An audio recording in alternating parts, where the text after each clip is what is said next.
This podcast was recorded live in the Purple Room Studio.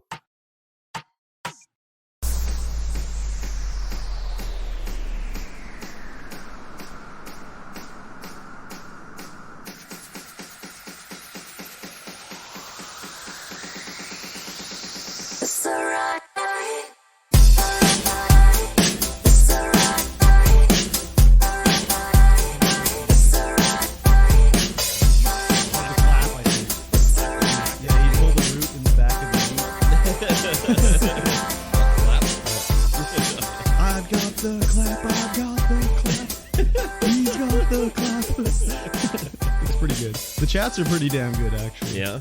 I recommend the chats big time. Speaking of the chats, hello everyone. Oh. Welcome to the StreamVoid podcast, episode 112. Wow. Yes, it is January the 15th, 2023. It is. The year of our Lord. Wow. 2023. Luffy D. Monkey, though he's our Lord. Yeah, Fluffy D. Monkey. Yeah. Yes. We are also, but you mainly are listening to the StreamVoid podcast. Mm-hmm. This is a show about life and video games and everything in between. Yes. Yes. Mm-hmm. And you are? And I am MikeyT, and of course, across from me is KurbStomped. Hi. We're going out of order today because I don't know what I'm doing. That's all right. You know, it's been mix it a up. full week since we recorded the Keep it podcast, and spicy. I've completely forgotten how to do it. That's okay. You got to keep it spicy. You know? Switch it up. It's true. It's true. Oh, so I'll ask you, sir. Mm-hmm. How was your week? Week was pretty good. I feel a lot better after falling down a few times after Christmas. Ribs are pretty well all healed up. I don't get woken up by them in the nighttime, and I can breathe deeply, and I can sneeze, and I can cough, and I can do all those sort of things. The only time I even remembered I had injured them was today. I bent over to tie up my shoes, and I was just like, oh yeah, my ribs are sore. So it's pretty good. I didn't work a full work week. I went home early a couple days, but on Friday I worked all day, and I was doing actual lifting and everything. So by the end of the day, I was like, wow, my back is really sore today, because I was obviously compensating for the ribs, you know? Yep. But it was good, you know? I was all alone doing my thing. Quite nice. Quite nice. Gross. Come on. I was doing work. I wasn't getting down on work, you know? Oh, yeah. Okay. It's a little too dirty over there to get down, I think. It is pretty dirty from what I've seen. Yeah, it's pretty fucking dirty. So I was just moving boxes, and it's like we have I don't know, 10,000 shirts of various kinds, like golf shirts and collared dress shirts and shit. Yeah. And they're all kind of just sort of willy-nilly. So if you're like, I need an extra large, you have to look through every pile to be like, okay, this is an extra large. Oh, it's not the right shirt. So I'm going through and condensing and sorting them all down and everything. And it's, it's taking a little bit of time, but it'll be way easier once it's done. It's so stupid how they had it over there. It's like, oh, this box has size 2 and size 8 women's shirts in it, and this one has size 9 and size 12. They're just mixed in there. It's like, that doesn't make any sense. Why didn't we just take care of this in the first place? So that's kind of the way they operate over there. It's like, oh, just stack it, and then oh, well, we'll fix it later. It's like, fuck, why didn't we do it right the first time? Needs that true innovator in the warehouse to fix it all up. Dude. It's kind of stupid how they run it over there. And there was probably I don't know, 30 just empty boxes. I'd open, there'd be halfway down the stack. I'd be like, okay, grab this box. Oh, there's nothing even in it. It's just an empty box. They tore open the front, pulled out all the shirts till it was empty, and just left it in there. Oh, man. So fucking stupid. Yes. So, I hate that shit. Yeah. So that's awful. Once I'm done, it's going to be nice, but yeah. Now it's a little crazy. Other than that, I worked at the store a little bit. Woman was a little annoying over there this week. Yeah. Not too bad, but, she just, whatever. She wants to be have her finger in everything, even though she doesn't know what's going on. So she'll start talking about all this shit, and then the boss will get wind of it, and she'll be like, oh, never mind. So yeah, I know. You didn't need to get involved. I already knew what was going on. Yeah. So, but the boss is on vacation, but he may as well not be on vacation, because I'll be like, oh, it's 7 a.m. Oh, text from the boss. Ask me some dumbass question. I'll be like, why do you need to know this now? Aren't you on vacation? Yeah. But it's he's asked me shit, and I just why are you thinking about this when you're in Hawaii? Anyways, whatever. Yeah. When I go on vacation, the work phone just goes over there. And then, Yeah, you know, I'm not- I'll never- look at it, you know, at No. like 5 o'clock and be like, fine, it doesn't need me. If I'm on vacation, it's just like I'm not thinking about work, and I'm not. If someone messaged me about work, it'd be like, I'll get to you in a week's time. Yeah. That doesn't work out for me because I'm, you know, manager. So you're the big boss now. I kind of have to be on point. I don't have to do that. So, anyways, other than that, I don't think I really did anything too much this week. Did some gaming. Watched a couple things for the movie stream. But it was pretty lazy other than that. Yeah? Yeah, just recuperating still. Yeah? You know. I know you say it's not possible to catch up on sleep, but I was catching up on sleep. It's definitely not possible. So you're always just at a negative for sleep? Yes. You from the day you're born, you're just like in the negatives. Yeah. And you can never catch up? You can never catch up. So why? Well, here's the thing. The amount of sleep time that's just a made-up thing. Yeah? It doesn't matter. Yeah, it does. No. If you don't get enough sleep. Yeah, but enough sleep for you is not necessarily enough sleep for somebody else. Yeah, but I'm not talking about you. I'm talking about me. My personal sleep meter is evened out because I caught up on sleep. It was down here in the negatives, and now I'm like, have I yawned since I got here? Yes. No. Yeah. Yeah. I don't think so. Yeah, I saw it. You've yawned once since you were here, but, you know. That's because your conversation is so boring. It must be.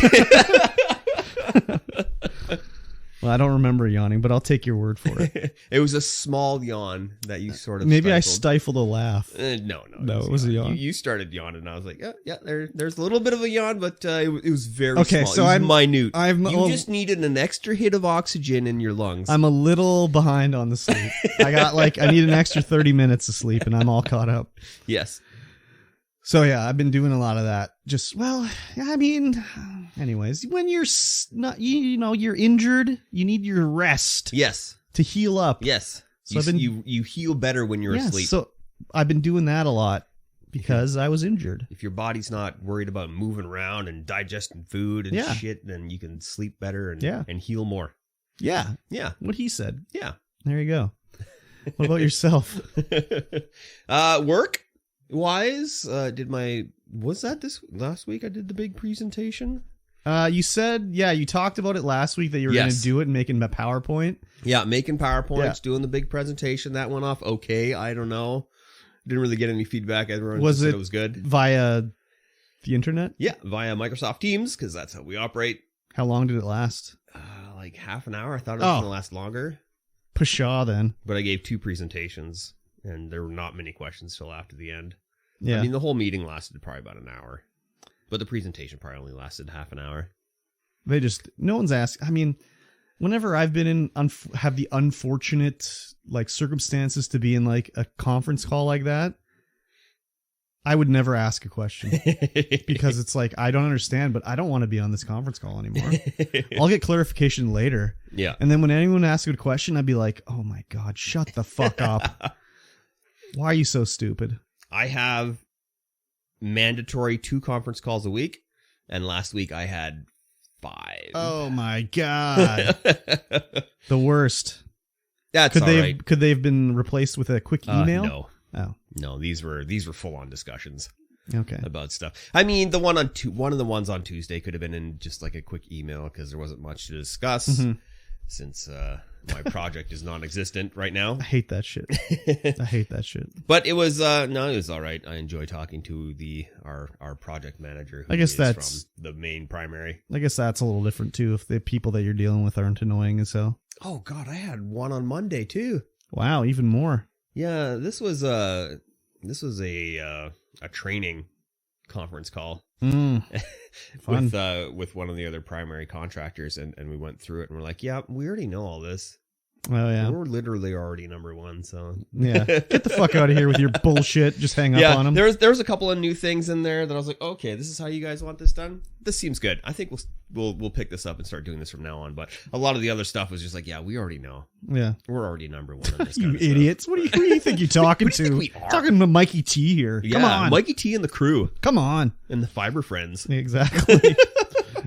Is that the name of your group chat? The Fiber Friends. Oh, I can. You probably look at can't it. say the name of it on I'm gonna look stream. at it right now, and then I will say if I can actually tell you. Probably can't say what it is on what stream. it is because it's probably something disgusting. it could be something disgusting. Change it to Fiber Friends for me. It could be disgusting. You should change it to I'm Fiber not entirely Friends. sure. Hang on.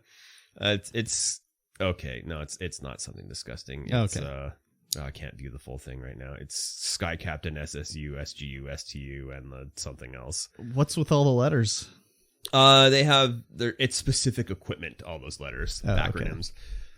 Sheath grounding unit. Oh, sheath. Yeah, That sounds like allow me to place my sheath upon my phallus. We will begin coitus post haste. So I will say the guys out there right now, we're rebuilding Lytton, right?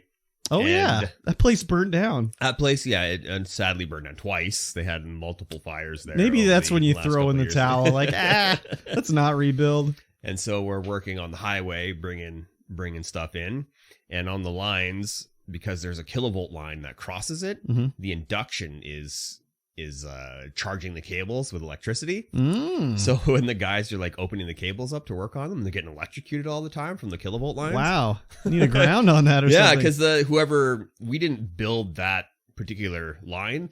Some other people did. Mhm. So now they got to, like, every time they open one up, they got to put a ground rod in and ground the cables out. Crazy. Yeah, it's pretty crazy. I was like, what? That's what? It doesn't sound And it was like not like minor shocks. So like pretty does bad. that not affect the quality of the internet service? I don't think so, because That's weird. it's not electricity that goes down. Them. No, I It's know, like- but you'd think that would cause some sort of interference. You'd think so, Anyways. but no, it doesn't. Okay. It doesn't. Yeah, that was essentially my work week. Lots of Just picture him. that's kind of what it was. Oh my god. And they will probably tell you Good gravy. when they listen to this. Oh my god. Other than that, the rest of my week without working, did a lot of vlogging. Got the new vlog, went out, of course, after the podcast on Sunday. The new vlog will be coming out after actually it'll come out during the podcast today. Oh wow, it's a scheduled upload? Yeah, there probably is going to be one coming out on Tuesday as well, because I filmed a lot of stuff. A lot of Oh, stuff happened this baby. week where I filmed it. Any power washing?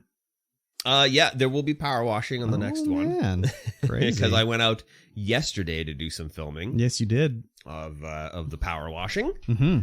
I started moving all of my videos from one channel to the next, Mm-hmm. and it turns out I don't have a lot of the source files for the stuff that I recorded when I was that I edited while I was on the road. That's weird. I'm like, where the heck is all this stuff? I'm pretty sure I backed it up all of this hard drive, but it's not there. Huh.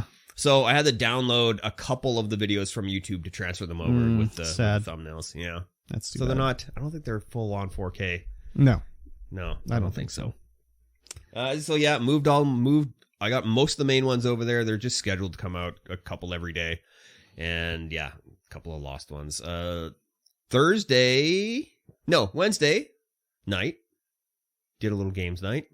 Oh yeah?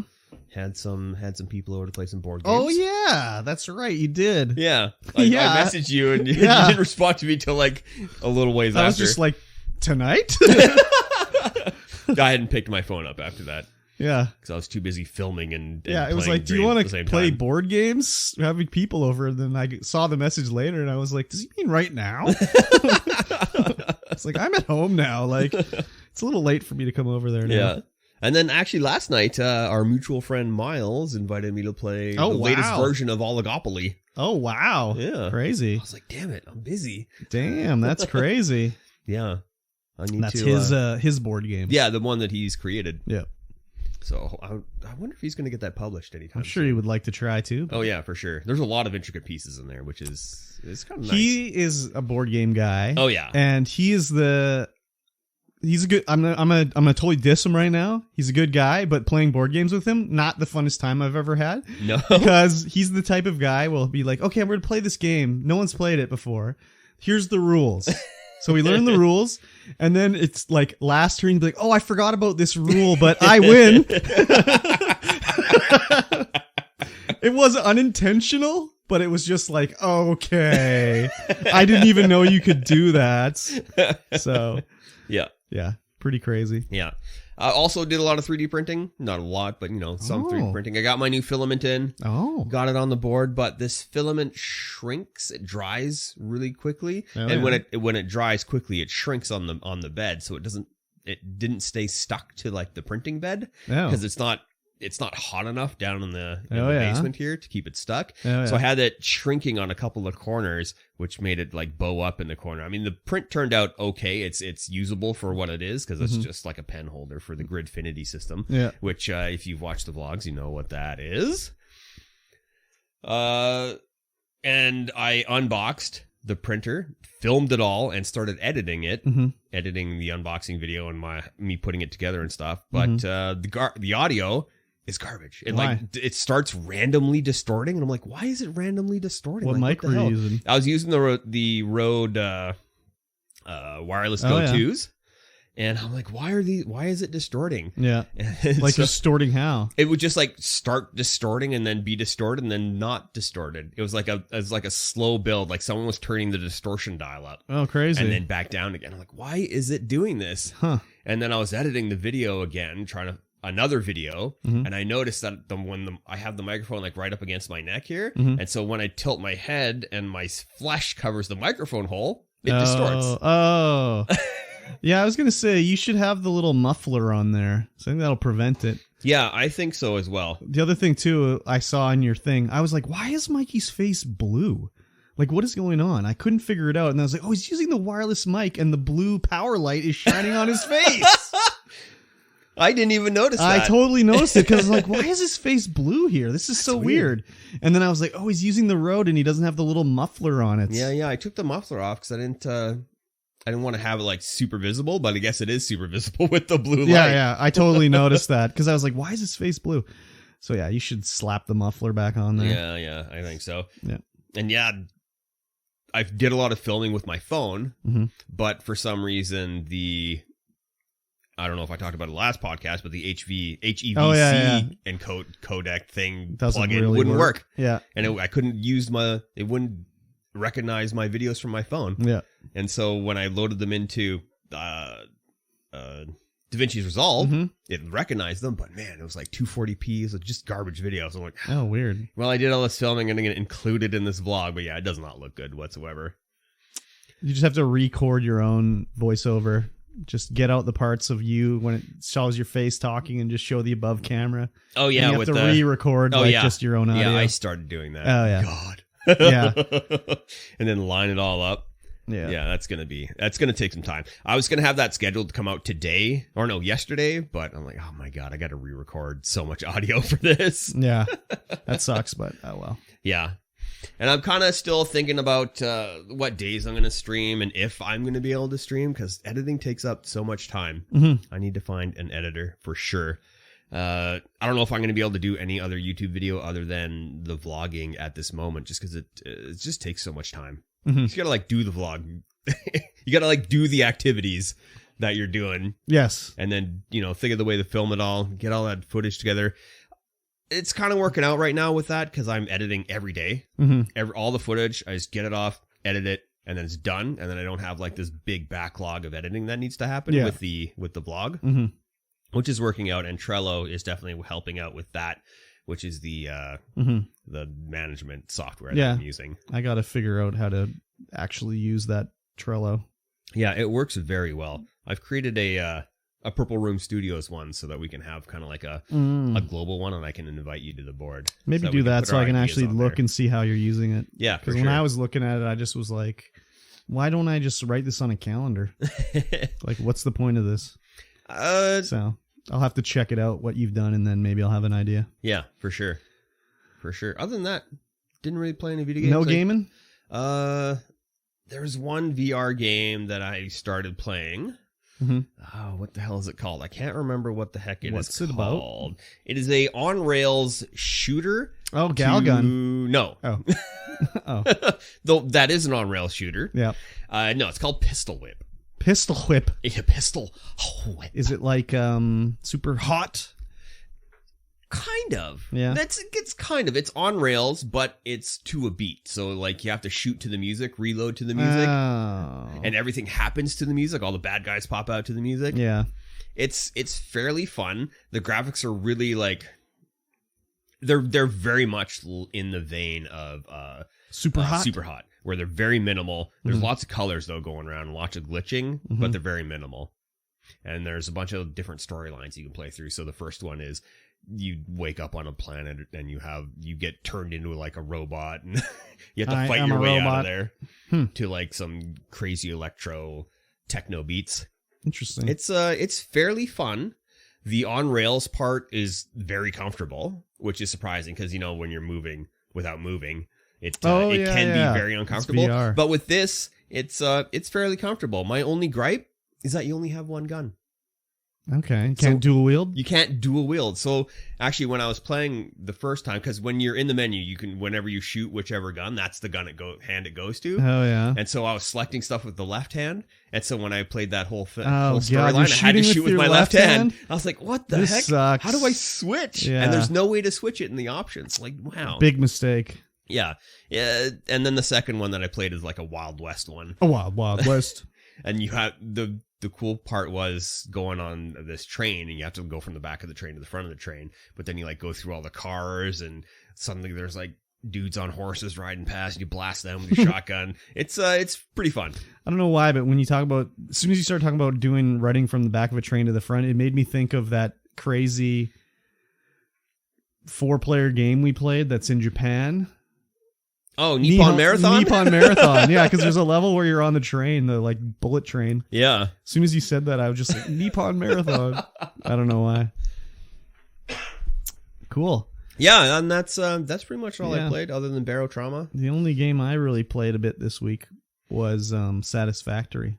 I don't know, I just sort of like randomly restart playing that occasionally. Yeah. I don't know why exactly it was, but it's in the new update 7 or whatever, and I was like, let me mess around with this.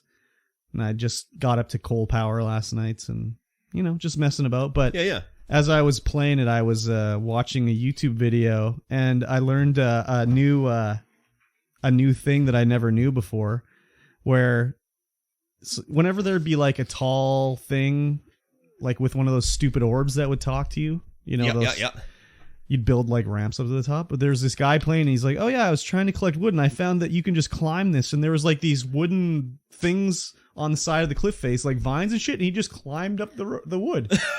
And I was like, wow, I didn't even know you could do that. I know. I was building like, it's not on every place or whatever, but I was like, oh, that makes it a lot easier if you pay attention to that. So yeah. It's pretty interesting. The new blueprint system is pretty cool. Yeah. You messed around with blueprints at all? No, I haven't.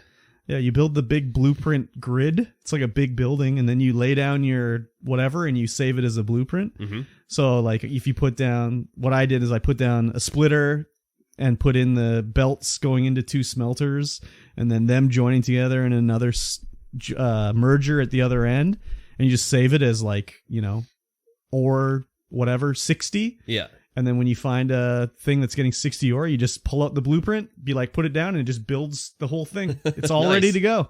It's like, damn, that is slick. Oh, yeah. They've had that in other factory games like Factorio, but it's definitely needed in Satisfactory. Yeah, they keep updating it to make it better. So yeah, pretty good. I'll probably play some more. And other than that, the only thing I did, last night was movie night. Me and one in the Mosh did the movie night. Yep. And we watched 2 crazy movies called The Greasy Strangler and The Gorgor Girls. I popped in for The Greasy Strangler. Oh, yeah. Did you watch any of The Greasy Strangler? I didn't watch any of The Greasy Strangler because I was in the midst of formatting my PC. So okay. I was just like popping in and out. That movie's just insane. Yeah. It's so good, but so weird at the same time. I've been wanting to see that movie for like 6 years since I saw the trailer. And like the guy's a strangler. He's the Greasy Strangler. He likes really things to eat that are greasy. So he'll be like, there's not enough oil on my food. And it'll be just like, oh, just so disgusting. It's really disgusting actually. And the characters are all fucked up and everything is fucked up about it. But it was so good. It's well directed and everything. and the cinematography's good, and like the lighting and the soundtrack, everything is good about it. It's just so weird, but it was so funny. I was cracking up so much. Like some of the lines and stuff. Oh my god, so good, so good. And then the other one called The Gorgo Rules was like from 1974 or 72, and it's this ridiculous slasher movie where someone is killing strippers, and like it has these crazy like early special effects where he'll be like, or the killer is like killing and like stabbing the woman in the face, but it's clearly like a latex mannequin face. Yeah. And then like pulling out an eyeball and like popping the eyeball and like just like there's strawberry preserves all over the place. And like the story was so stupid and the characters were so stupid and the acting was bad and the sound was bad and the soundtrack was bad, but it was still good anyways. Yeah. Like it was so stupid, poorly written, poorly directed, like just the whole thing like was just a mess, but it was good anyways. I enjoyed it. That's great. Yeah, I had a lot of fun watching it. And the ending was just had one of the stupidest endings of all time, where the woman fell out of a window and then a car drove her over her head, and that was the end of the movie. Okay. Yeah, it was ridiculous. 10 out of 10 though. So, yeah. Other than that, I didn't really watch anything else. I tried to watch Megan, this horror movie that's out about a robotic girl. Yeah. Oh yeah, I saw that. I saw a trailer for that. I really want to watch it, but like on my totally legal streaming site I like to use, it's not available yet. Oh no, it was available, but it was like a really low quality version that I didn't want to watch. I don't know why it was a low quality version. And that now there's a better quality version, but it's also like it was recorded off screen. So I'm trying to wait till it's like a little nicer before I legally watch it. Wink, wink. Wink, wink, nudge, nudge. Say no more. Say no more. Say no more. But yeah, I really want to watch that one. Nice. So, yeah, that's about it. That's the only thing I watched besides Willow. Well, let's go ahead and talk about Willow. This is the last episode of the season. Maybe the series. I mean, they set it up for season 2, but they always do. But who knows? Depends how well it does, I guess. Yes. So Kit and Elora jump off the waterfall. Yeah. They're in Memorial City. So I like how her fall from the top of the waterfall like washed her hair clean of her yellow or her blonde hair dye. She's not blonde anymore in this episode. No, I mean, she wasn't blonde in the previous episode either. Oh, wasn't she? The more magic she did, the more of a redhead she became. Well, I think it was more like the further away she got from the city, like she was fed some sort. She said she was getting fed something to change her hair color or something like that, I think, in an early episode. Or that she dyed her hair all the time. I can't remember. There was some reason why her hair was blonde. But now she's like a redhead, and she looks totally different. Oh, yeah, 100% different. I was like, she barely looks like her anymore. Yeah, I know. So, yeah, they're at the Memorial City, and they meet Eric, and them are having a parlay. Yeah, and Eric, of course, has drank the juice and become... so gross. That was way too creamy. Orange creamsicle. Yeah, it was gross looking.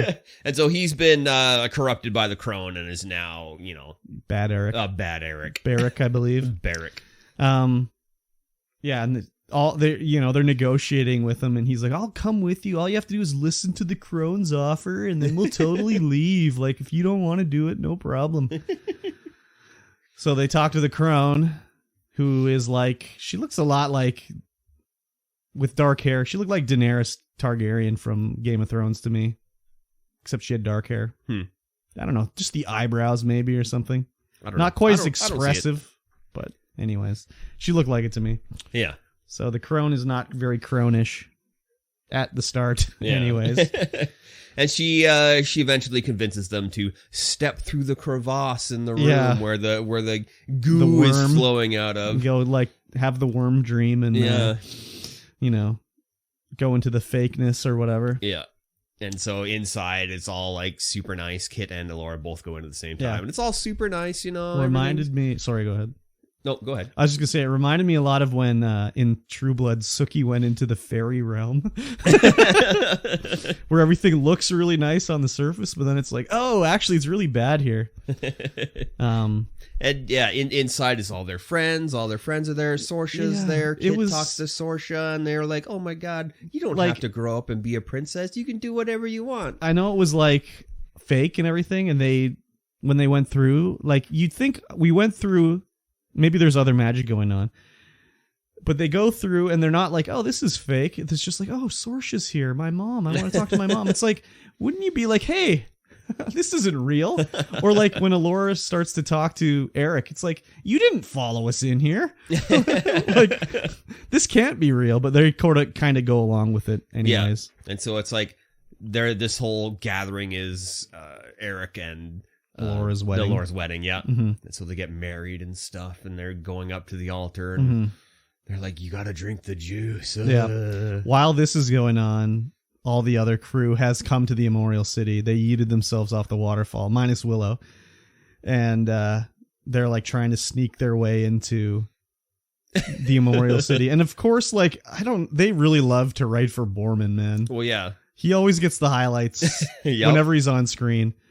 So he's like, we got to sneak in. So for whatever reason, he's like, what did he say? We'll go in disguise. And he like rubbed dirt on his face or something like that.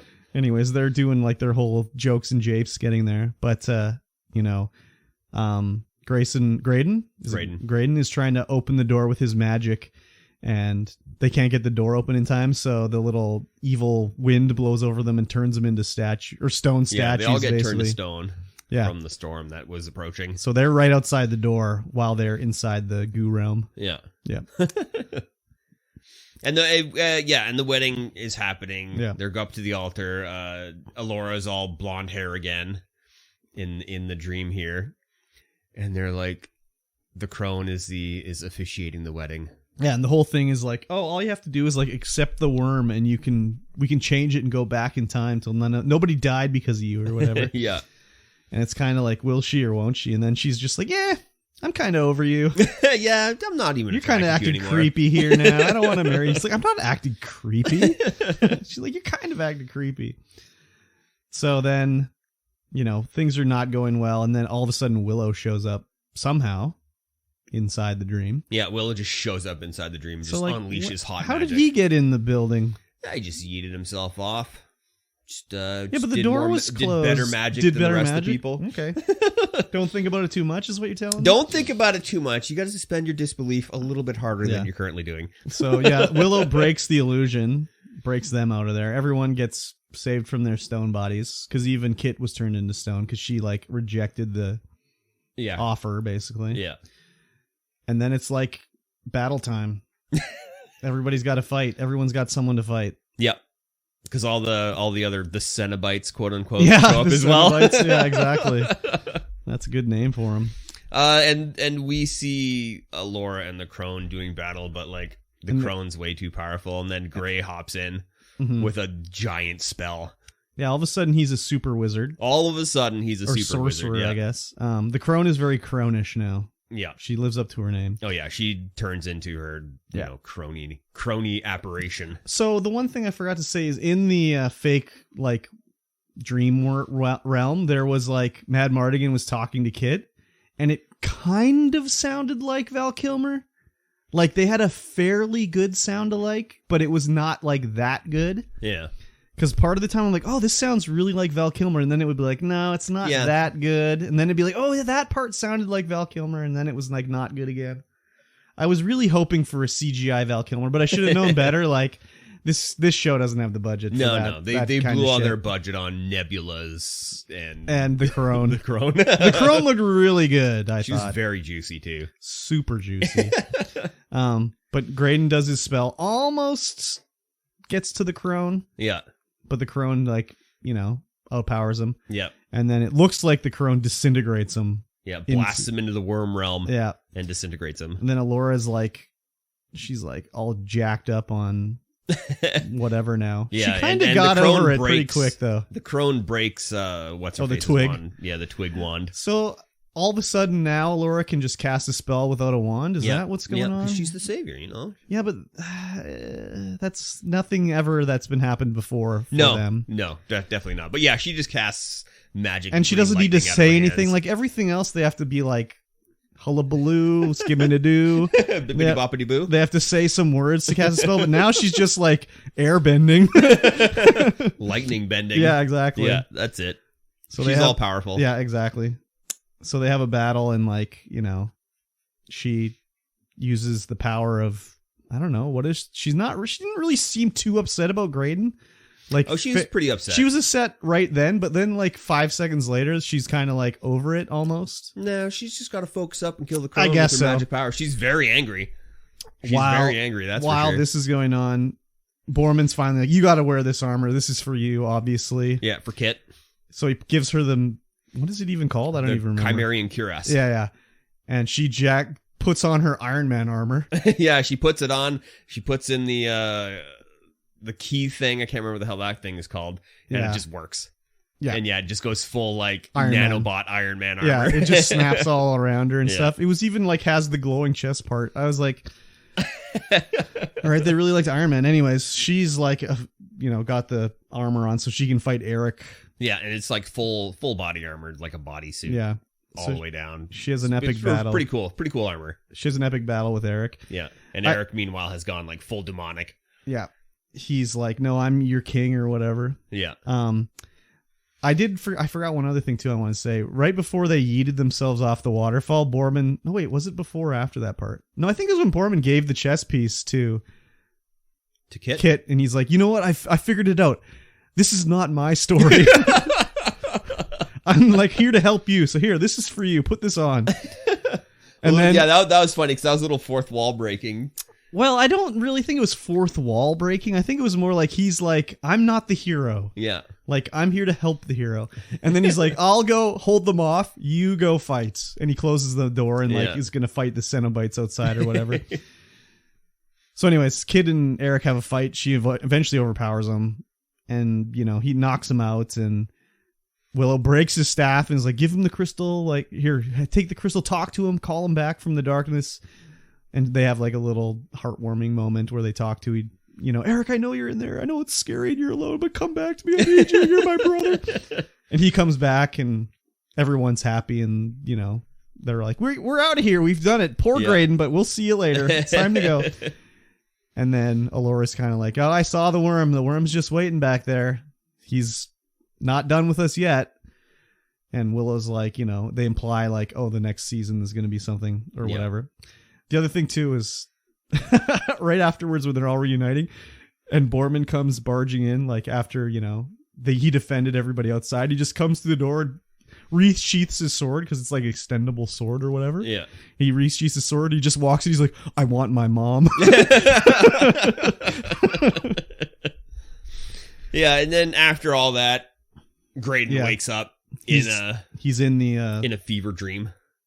Is it a fever dream? Yeah, he's getting manipulated by... I guess it's the dream, but it's a dream world, but like nightmare world, kind of. Yeah, so he wakes up in kind of the same vision that Willow was having at the start of the series, where he wakes up on a battlefield and Laura was having standing. That, wasn't it? No, Willow was. It was Willow? And okay. Laura started having that too. And Graydon wakes up in that vision, and Alora's standing there, and she's like, I need your help, Graydon. I need you to stand by my side and lead the hordes. Lead the horde. She had a haircut too. Yes. Because that's how you know she's evil. Allura. Yeah, when you have short hair, it means you're evil. Exactly. And then the other ones are walk off in the sunset going back home. Yeah. And that's pretty much where it ends. Yeah. What an awfully anticlimactic ending. It was. Yeah, I mean, what else could they do, really? They just kind of blasted through it. Like the fight scene wasn't very... I enjoyed the fight with the crone. The Eric and Kit fight, whatever. They had some really good cinematic shots in the fight, and some really good like Marvel-esque shots as well. That just means they were quick cuts that you couldn't see what was going on. It was the slow-mo shots. Yeah, I guess so. That they did. I don't know. As I watched Eric and Kit fight, I was like, I can tell that those are two stunt doubles fighting. So that kind of took me out of it a little bit. Yeah. I mean, I think this episode was better than a few of them. Yeah, like the whole, I guess, I don't know, like there was a lot of stuff they did where it was like they could have fleshed out other parts to make the story better than doing things that they did. Yeah. Like the whole part with the two women in the woods. Yeah. Like what was the point of that? I don't know. Like they could have done something else to extend it. Like it was an interesting, I don't know. It was like they were trying to do stuff where episodes were canned, but still having the overarching story arc. It totally was that way. It was like a video game. It just didn't work. Yeah, I mean, I don't think. It ended up being, I mean, overall, I'm okay with that I watched it. I wasn't just like at the end, like, oh fuck, I wasted all this time watching it. But it wasn't like my favorite thing we've watched for sure. Yeah, not by far. This was, I'm probably going to watch season 2. It wasn't, this wasn't mind-blowing in any way. A lot of some of the cinematography on it was really good. Yeah. Some of the effects were really good. I enjoyed the episode I think I enjoyed the most was the Salt Flat traveling episode, where we actually learn about people. We get some backstory. We get to see them grow and evolve. That's right. In that episode too, the that guy we forgot to mention, the guy that had like the vehicle or whatever they stole, I don't even know what those things were called. That guy was on Game of Thrones. Yeah? Yeah, I think so. I can't remember who he played, but he was on Game of Thrones. Anyways. Yeah, I think that episode had proper storytelling, lots of character growth. We could learn backstory, characters grew. It was probably the best episode. They just they don't really know what they're trying to do in the show. Yeah, I don't think so. It's just like, well, we'll have them talk like they're modern day teenagers, but also like not sometimes. Yeah. And I mean, I'm okay with that as long as they don't take it too far. Like, especially when the crone first shows up and she just like rips Eric a new one for just saying words because he's been, unfed, dehydrated, just in the desert for 300 years. Like what? Yeah. He's going to say some silly stuff. And it goes from like the sort of whimsical to like sort of campy serious all the time, where it's like when they're first talking to Eric and they're turning like Kid will be talking to him and then they like switch so they're back to back so Laura can talk to them and then she'll be like, do you want to take it now? And then they'll switch spots again. Mm-hmm. It's kind of like just silly. And then it'll be like all like sappy, dramatic the next second. And it's just like, So I don't, whatever. It's like a show. It's like Riverdale. Yeah. It's like a show for teenagers. Yeah. So I can't really complain too much because it's not really for me. Yeah. I really think they could have done the Kit and, Eric? Not Eric. Alora? No. The Crone. No. Willow. Borman. No. Sorsha. No. Mad Mardigan. No. Who else? Kit Graydon? and Graydon? No. The one character you haven't mentioned yet. What other God, I character? can't remember what her name is. Kit's love interest. Kit's love interest? Yeah. Oh, Jade. I totally forgot about Jade. They could have done a lot more with that love story. That could have been very way better. telling about this episode that Jade had nothing to do. Yeah. Zero because things. I didn't even think of her. Yeah. As the show, now I think back, it's like, okay, she did have stuff to do, but she didn't really have anything to do. No. In the episode. No. She was just kind of there as a love interest and to play lines off of. Yeah. Like almost throughout the whole thing. Like they could have had that of such better love story. Like I mean, again, from the first episode, it's like, okay, obviously Kit's way into Jade because she gives her a full on kiss on the mouth. Yeah. And then it's later like, oh, well, I can tell that you love her. And oh, what? No, she's my good friend. And then by the end, it's like, yes, I do love you. And it's like, well, we kind of knew that from episode 1. Yeah. Like, they could have done that a whole lot better. It was very weird. Like Jade's main thing in this one was in the dream. Like Sorsha was talking about, like, oh, you can be with anyone that you want. You can love anyone who you want. And they show her like Jade in the distance, like looking over her shoulder, giving her a smile. And Kit gets a little smile on her face. Yeah. There was not much going on with Jade. Yeah. Not especially in this episode. Yeah, and there wasn't even like you'd think there'd been a point. Was there a point where like she was in dire straits and Eric was going to strike her down and then Kit came through and blocked the attack with her sword. Yeah. But that was it, really. So, yeah, wow, okay. Totally. Yeah, the blossoming love story with Gray and Elora, that was okay. I think they could have done a little bit more with that, but awkward teenage romance at the start. I didn't realize that Graydon was in Spider-Man. Oh yeah, he was Flash Gordon. Flash Thompson, yeah. Flash Thompson, yeah. Yeah. Yeah. Yeah. Yeah, just overall very weird. I ended up really liking Gray's character by the end of the series. He's just like an awkward dork, basically. So he has like funny lines and stuff like that. Yeah. I don't know. I think like if they was like, there's no Willow show, but like we're gonna do like the Borman show, I'd be like, oh yeah, okay, I'm ready for the Borman show. Yeah, Borman definitely added what was needed in that show to make it palatable. He was just like, he was like, I don't know, the like very like charismatic like side character. He was like I don't know, dude. He just. Yeah, he had like the highlights of the show, basically. Oh yeah, for sure. Yeah, whoever wrote Borman, yes, it worked out pretty good. Clap for you, for sure. So, yeah, I would recommend Willow, but yeah, I'd watch another season. Yeah. I think everything we've watched, I'd pretty much be okay with watching a second season. Yeah. So. Yeah, definitely way better than The Witcher. Throw a coin to your Witcher. Yeah, I couldn't even finish watching The Witcher. I mean, there was like, The Witcher is also a very different, like, it's like a mature show, and it's like, oh, there's a mature show, but she's all naked. That's pretty cool. It is a mature show, but still, Willow's better. Yeah. Yeah. Witcher was definitely more of like the canned story that you're talking about. I feel. Oh yeah, for sure. At least what I watched, it was like, okay, what bad guy is the Witcher fighting this episode? There's way too much jumping through time in The Witcher without you knowing it. Oh yeah, I gave up pretty quickly on it. So yeah. Willow, if if you're 12, go ahead, watch it. If you're 12 and listening to this, though, you should probably not be. I mean, it's not that bad. What, Willow? You mean for a 12-year-old? No, for a 12-year-old, yeah. But if you mean you're older, listening to this podcast, you're probably Go study or something. So now that we're done Willow, are we going to move on to The Last of Us show? Yeah, because it's going to come out episodically tonight. Tonight. Yeah, starts tonight. I'll have to see if I can watch it on my what was that? Crave, yeah, because I have Crave. Crave in Canada, so I should be able to watch it. Yeah, though I think that's what we're going to do for the next one. So if you want to watch along, start watching The Last of Us. Sounds good. Should be good. Pedro Pascal. Oh man, I love Pedro Pascal. I just saw a clip of him. It was on like I don't know, Variety or Vanity Fair's YouTube channel where they do lie detector tests with actors. And he's hooked up to the lie detector, and they're like, the question they asked him is like, do you ever go on to Instagram accounts dedicated to you being a hunk to make yourself feel better when you're feeling down? And just started laughing like uncontrollably. He's like, yes.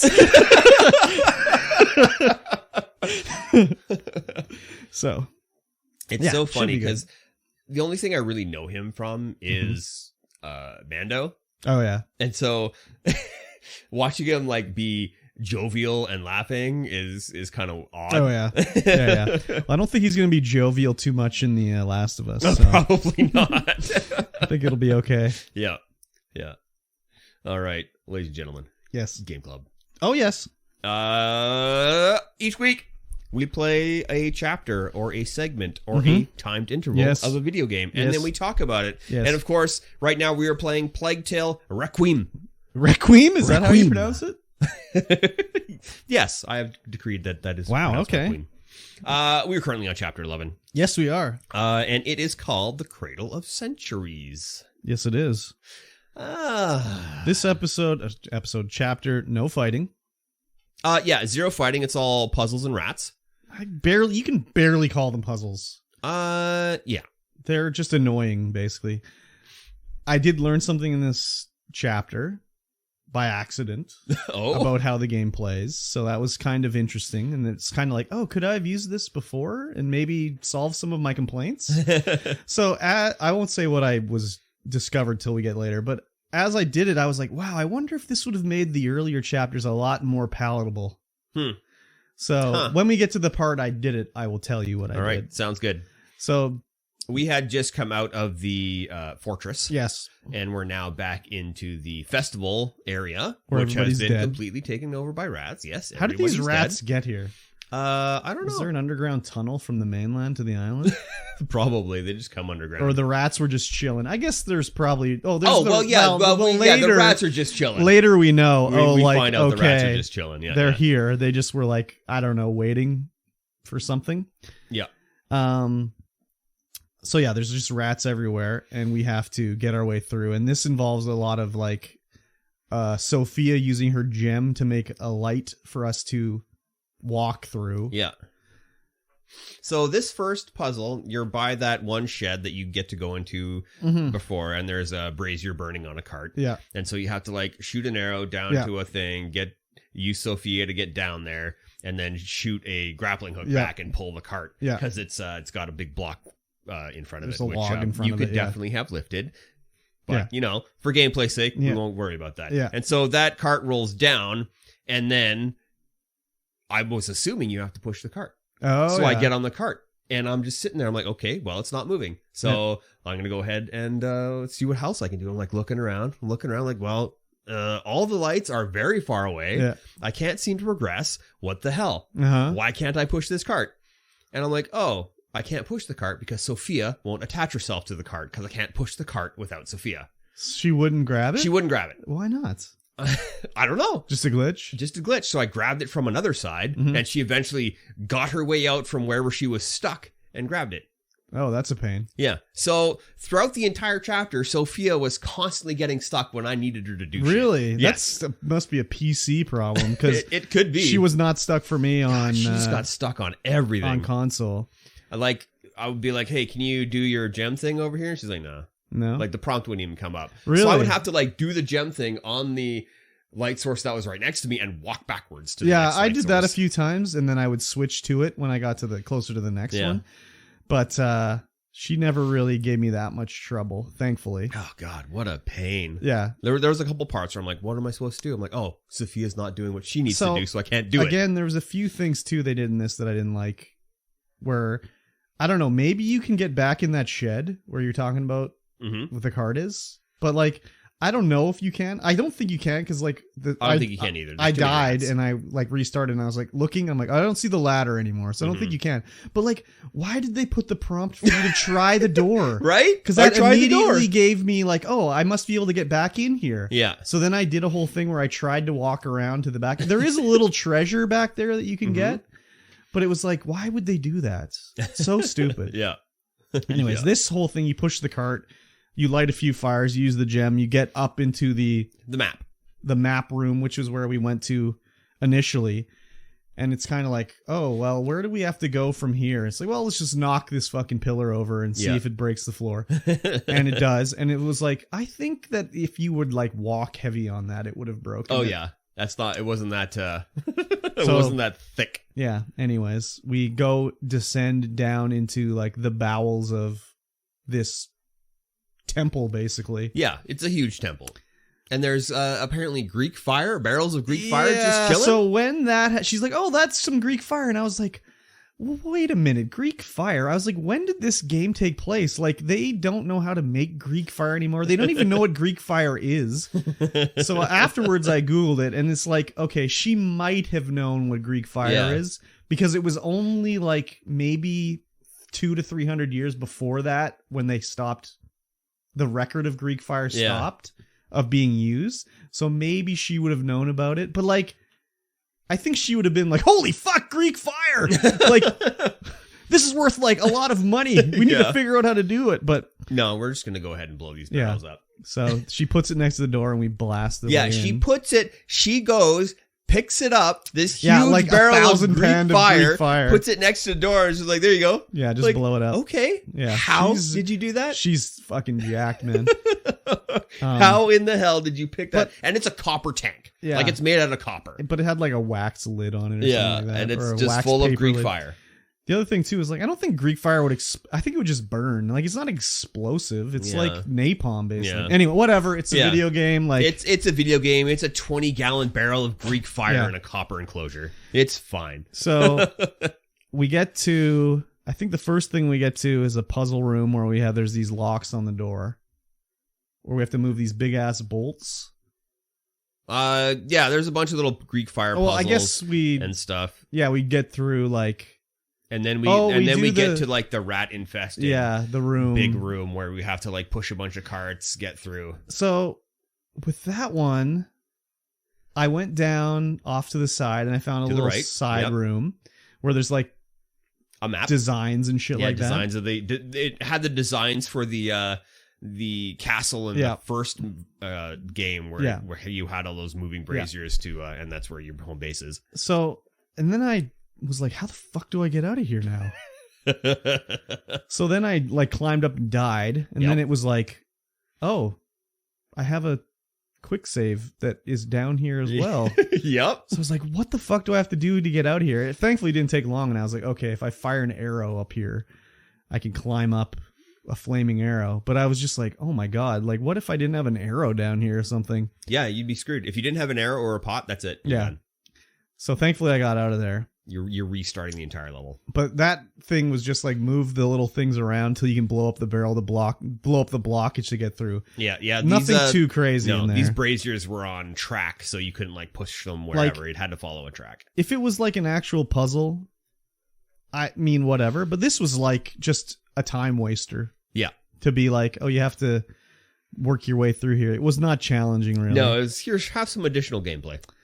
Yeah, so I collected all the shit in there. And in this chapter, I finally got enough parts to fully upgrade the crossbow. So now I can retrieve my arrows. Yep, so I got mine up there too. I'm going to be murdering people.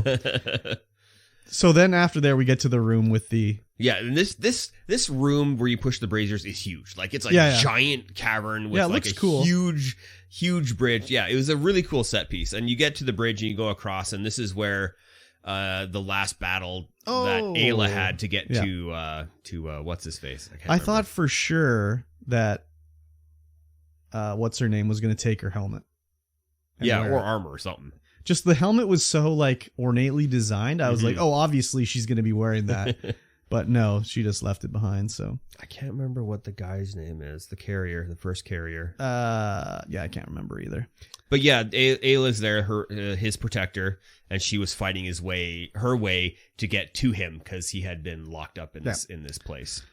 And I think this is the big room with the door in it, isn't it? Yeah, this is the big door with an intricate lock to never be able to get down there.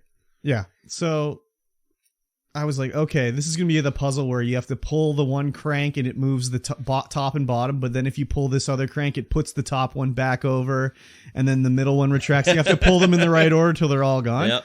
And I was like, oh, no, it's not. It's way easier than that. It's way easier than that.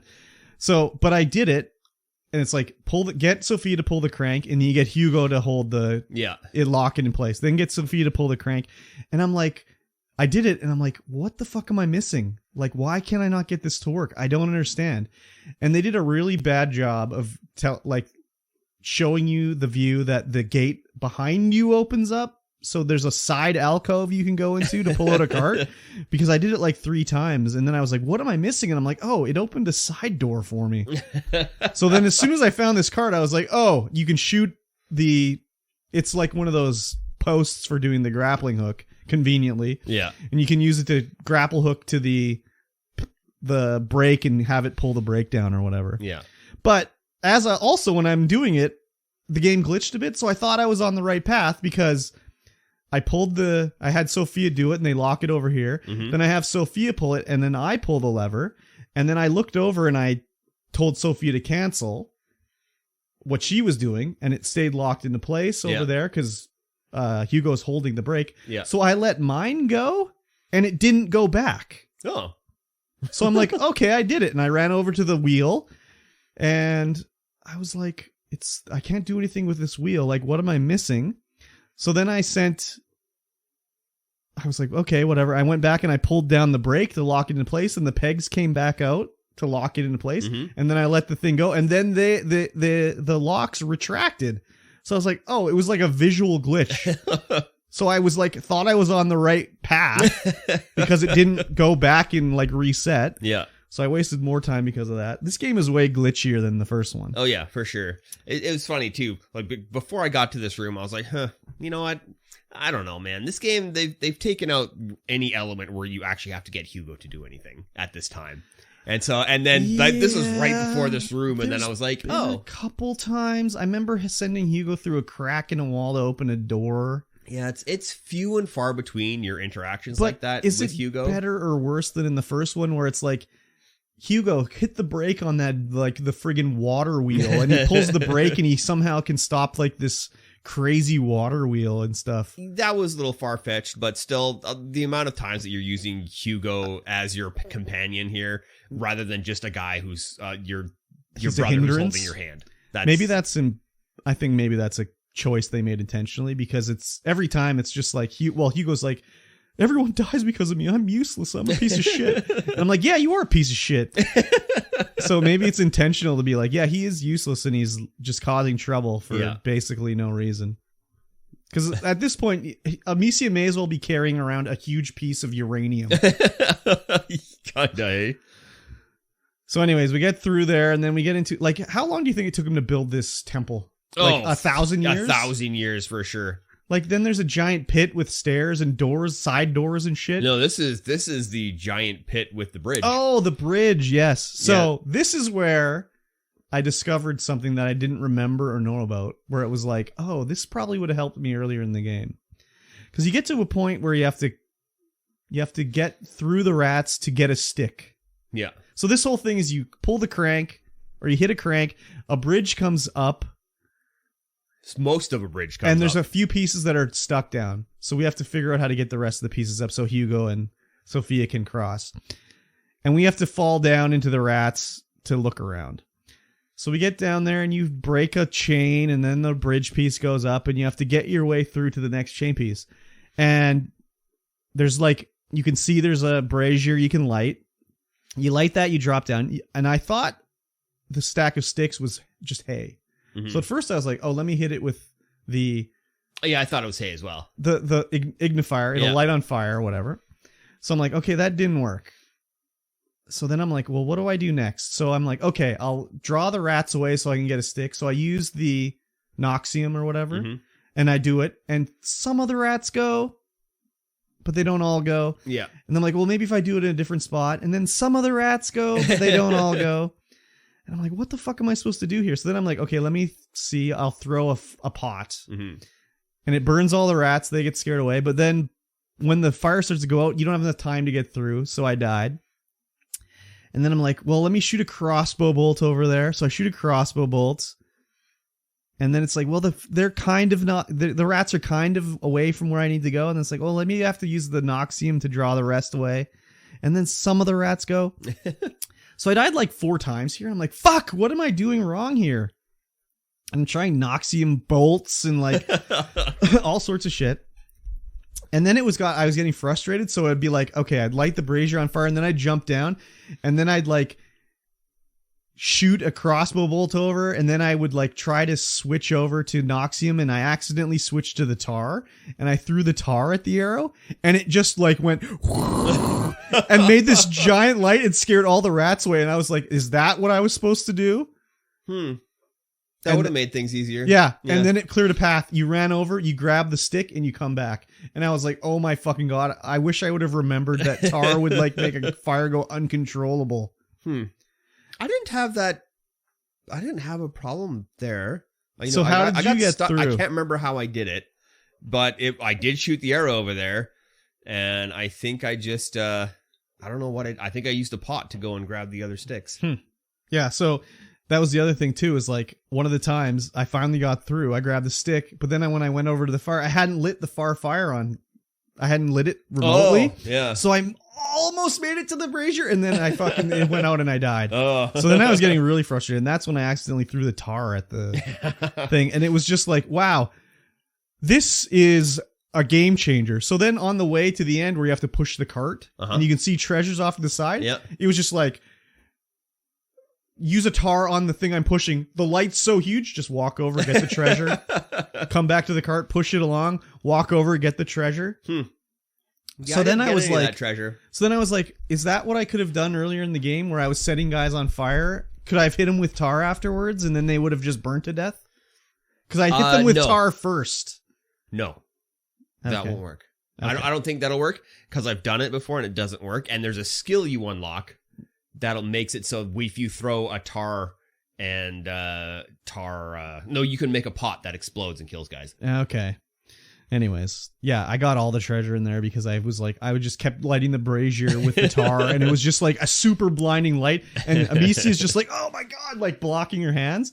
But if you told her to push the cart, she just would be like, no problem, and push it, even though it was like exploding in her face. Yeah, so now we're in the tower that just goes down, and it's just full on rat nest. Yeah, and when you get down to the bottom, you find Basilius. His body has been completely rat nested, and he's just hanging from 2 pillars and chains. And it's a cool, really cool set piece. It's a cool set piece. Very Geiger-esque. As we were coming down, and Hugo's like, I don't want to go. And then you have to carry Hugo. I could see like through the cracks of the wall. I'm like, what's that throbbing down there? There's a lot of throbbing. It's like, this isn't good. So there's like rat boils that are throbbing with rats swimming in goo or something like that. Yeah. I don't even know. When we get down to the bottom and Basilius is there, I'm pretty sure we discovered that this is the birthplace of the rats. This is where they're coming from. This is like the whole the crux of the. I don't know. When we found all the designs and stuff earlier, they were like talking about how there was like different ones in like Asia and Africa and shit like that. So I'm wondering if there's just a bunch of different ones. Like if we would have found our way down deeper under the castle in France, like would there have been like a rat breeding ground? Yeah. This is probably, there might have been, but this is probably the original because Basilius is the first. Yeah. The first carrier. And so I think they couldn't control him, so they locked him up, and this is where it happened. Yeah. The door was to keep the rats in, not the rats out. Yeah. But obviously it doesn't matter about the door because the rats just destroy the temple. Oh, yeah. Like, they could have got out at any time. So we have to do a Crash Bandicoot run up to get out. When I walk around, I press forward on the left stick, and I look around to move my character with the right. So I adjust the camera, and then the character follows, right? Whereas... Generally. But here, you can't do that. So the first half of the run, you can do it. The second half of the run, you're running towards the camera? Not when you're going through the camera, when you're running away. So when you're running up the stairs, you have camera control. And then all of a sudden it takes it away from you without any cutscene or anything. It just takes it away from you. Yeah. And then all of a sudden you have to move left and right with the left stick. And I was like, why am I keep running into walls? Why won't the camera move? I'm like, what the frig is going on? Oh, yeah. And so I died at every checkpoint. Every little checkpoint bit in this run just because of that. Because it kept doing it back and forth. Like, camera control, no camera control, camera control, no camera control. I did die a couple times just because I got too close to the rats as they came out of the ground. Yeah. But I didn't have that problem anyways. So I don't know. I wasn't trying to, at least when you were running towards the camera, I definitely wasn't trying to control the camera because obviously you can't. That was a fixed view. Yeah. But and I think any of those chase scenes, they're a fixed view, so I don't think you control the camera in any of them. Not some of them. This one you could, like at the start and halfway through. I don't remember. I don't think any of them else are. Yeah. But I didn't think that this was going to be a chase scene at the start. When they were like, start running up the hill. I was like, all right, well, let's just get out of here. But nope, chase scene. Okay. For sure. Yeah. So then we get out. The temple's destroyed, and Sophia's like, yeah, we got a boat to get to. Let's get out of here. And that's the end of the chapter. Yep. No killing in this one. It was fine as a chapter.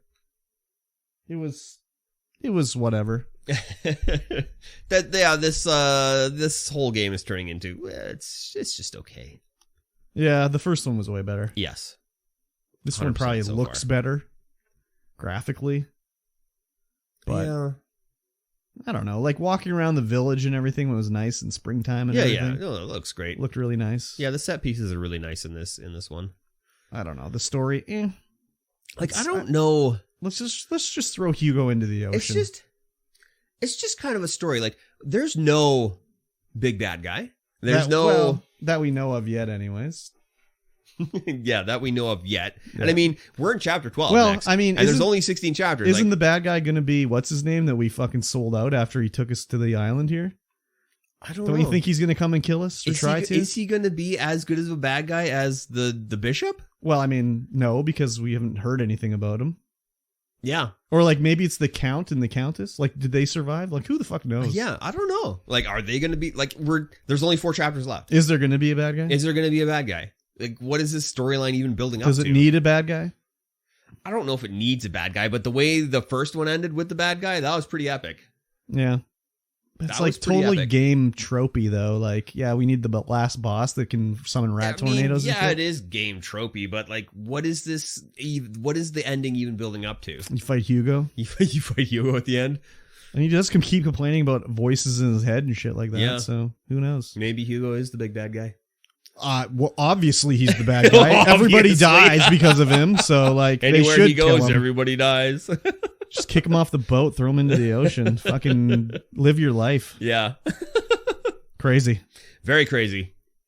You know what else is crazy? No, Patreon.com/StreamVoidPod. I've heard of it. You can get in there. You can throw some money at the screen. You can help support this podcast and the people who create it. That's us. That is us. Yes. That's For only crazy. $1 a month, you get access to all of the bonus content, the pre-show content, the post-show content, the exclusive videos, which we're due to make one. And we should probably do that this month. I've been thinking about that, like what we're gonna do, when we're gonna do, and how we're gonna do it. Basically, like, do we want to like drive to stores and do like a deep dive, check them out and stuff like that? Yeah, record we could. it as we do it. Well, we should on be our able to way. live stream it. Or record it too for the video. Oh yeah. Oh yeah, we could do that. Anyways, we should figure it out. We've been promising it for like 2 months now. So. Yes, but yeah, it's been a little hectic with Yeah, everything. it's the season and everything. Yeah, so yeah, we injuries. could totally do that. Yeah, Just we go just need to around figure out and where film. to actually do the taste testing. Yeah, So yeah. I mean, like I said, we could do it here and just like do it in the basement yeah, and just set up a hot plate. It'd probably be the easiest. green thing to do. screen it, Green screen it. fake kitchen in Yeah. behind.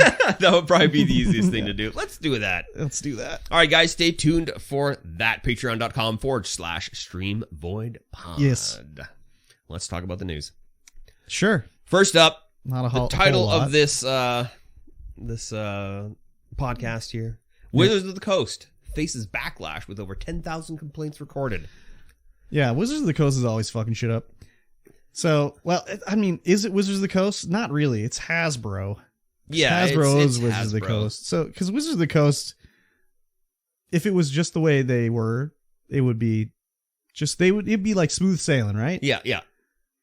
But they're owned by Hasbro. Hasbro's like, we want profits, so they're Yeah. trying to profitize everything. Yeah, so they're planning to impose a 25% royalty on third-party sales. So the whole thing with this is like back in the days of D&D, you had Dungeons and Dragons, Advanced Dungeons and Dragons, and then the third edition came out, D&D third edition. And they had a thing called the Open Gaming License, Yeah. where you could make your own supplements for D&D, where you used the D&D rules, but you couldn't publish a copy of the rules, basically. So you Yeah. couldn't like put the stats for a fighter in your book, but you could like make things like additional magic items using the rules of D&D as they're set out in the Open Gaming License.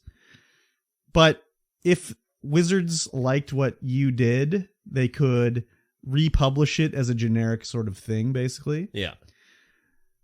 And I think that's how it worked back in the day. And it worked out really well for D&D. D&D was huge back in the 3 and 3.5 days because there's so many companies came up and they started doing their own D&D supplements. And I think Pathfinder is one of those? Well, Pathfinder came out of that, basically. Pathfinder came out because when 4.0 D&D was coming out, they were like, no, we're getting rid of the Open Gaming License. We're not going to have it for 4.0. D&D is its own thing.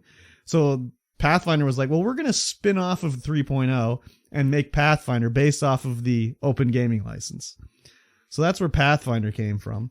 And then when 5.0 came out, they were like, oh, we kind of fucked it up. No one was making 4.0 stuff, which hurts their bottom line. Yeah. Because the more stuff that's made that is compatible with D&D, you have to buy the Dungeon Master Guide and the Player's Handbook to play it. So with 5.0, they went back on it, Open Gaming License. Everybody was happy. You can make stuff for 5.0. I always look at, I'm like old school D&D guy. So when I hear stuff about like 5.0 and it's like, oh yeah, you can be like half dragon in it and stuff like that. And all these weird classes and stuff. I'm just like, that's not really D&D to me. But they would have all this stuff, whatever. So then they're trying to do another D&D version, like 6.0. And they want to go back on their open gaming license. They want to revoke it, and they want to have it so if you make anything for D&D, technically Wizards of the Coast basically owns it. They can republish it without giving you any money. And you have to pay to make stuff for D&D and stuff like that. Like Pathfinder and stuff, they don't have to pay like a licensing fee. Yeah. Really. So there was a drafted version of the new gaming license that came out, like was leaked basically, and everyone lost their mind because it's so terrible for creators. Yeah. And people were canceling their. So apparently, I've never looked into it. D&D Beyond is like the tabletop version, electric for you to play D&D, where you can like subscribe to have the books and shit, but you can also like buy. It's almost sounds like a game where you'll buy like a class so you can play it and stuff like that. That's weird. And people were canceling their D&D Beyond subscriptions, and they had so many cancellations that Hasbro was like, holy fuck, we screwed it up here. So they released a statement saying like, because so many people are complaining like, oh, we're not doing that. You know, we heard you guys, we're going back on it. We're going to do it the way it was before. And we're not changing this because you complain so much. You guys think you won, but we won too. It's like a win-win for everybody. And people are kind of like, what the fuck is going on with these D&D guys? It's been a whole like fucked up thing. So like, because of this, the Paizo publishing company, the guys that do Pathfinder, they're like, oh, we're going to make our own open gaming license, like role-playing system to take over for this. And then there's another company that said they're going to do one. Like all these companies that were doing 5.0 stuff, they're like, we're, done with D&D now. We're going to do our own thing, which hurts the bottom line for D&D. Yeah. They've lost a lot of goodwill here. So it looks like with the subscriptions to D&D Beyond, you have to buy all the books digitally. Yeah. And you can only use the books that you have purchased. If you're on a basic plan, if you're on a master plan, then you can share any books that you've purchased with other people. Yeah. Anyways, I guess it makes it easier for like, I guess bonuses adding up and stuff. You don't have to manually do it, but like that sounded demented to me when I heard it. I was like, I would never do that. I would never buy a D&D book digitally to use it in their thing. Like, you can only use it in D&D Beyond? Like, no, I don't think so. That seems... I mean, people subscribed for a lot of things now. I guess so I'm a boomer. I don't know. If I was deep into the D&D and I wanted to do it, sure, I'd do it. But what happens when 6.0 comes out and they're like, oh, we're not doing 5.0 anymore? That's old news. That's old hat. Book. I mean, you buy your new book just like you would but if like, you were wanting to play 6.0. Yeah, but none of the old books work with it. Yeah, I mean, it's games as a service now. It's... fuck that, dude. Like, if it came time for me to play D&D, like if I was going to be like, I'm going to run a campaign or whatever, I'm not buying any new fucking books. I got 3.0, I got Pathfinder, I got 3.5. I don't need any more fucking books. Yeah, but that's if you're going to play it the old school way. Yeah, but what's the new school way? How is it different? You roll a dice? It's all online. No, but if I'm playing in person. Oh, yeah, if you're playing in person, there's no new school way. It's always the old school way. So, like, what am I But if you want to play the new 6.0 system, you got to upgrade the books. Yeah, but I don't want to play this. Like, why would I upgrade to 6.0? Like, what's the difference between 3.0 and 6.0? That's a good question. What is the difference? The rules are more streamlined? Is it like any other game where it's like the further along you go, it's the dumber it is? Probably. Like, if you look back at like D&D 2nd edition, it's like, what's your THACO? And then they're like 3.0, they're like, get rid of that shit. We don't need any of that THACO shit. And now what is it? You don't roll 1d20 to hit? It's like you flip a coin, 2-sided dice. Yeah. Think of it. Let's talk about Warhammer 40K or Warhammer in general, like model building. Okay. Warhammer. They are constantly updating the rules. They're constantly updating all that kind of stuff. They're bringing in new stuff. But if you want to play in any tournaments. But aren't they all compatible? No. Like, isn't it when they bring in the new army, it just has its own rule book that work with the other ones? Updating the rule book so that suddenly now your models are illegal and now you have to buy new models. That's big time bullshit right there.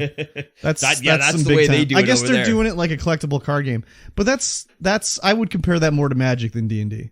Yeah. I wouldn't compare that to D&D. That's more like Magic. No, but that's like Magic the Gathering. That's like, oh, the new set came out. Your set is no good anymore. You need the new set. Yeah, that's true. Warhammer's your new models come out, the old ones are no good.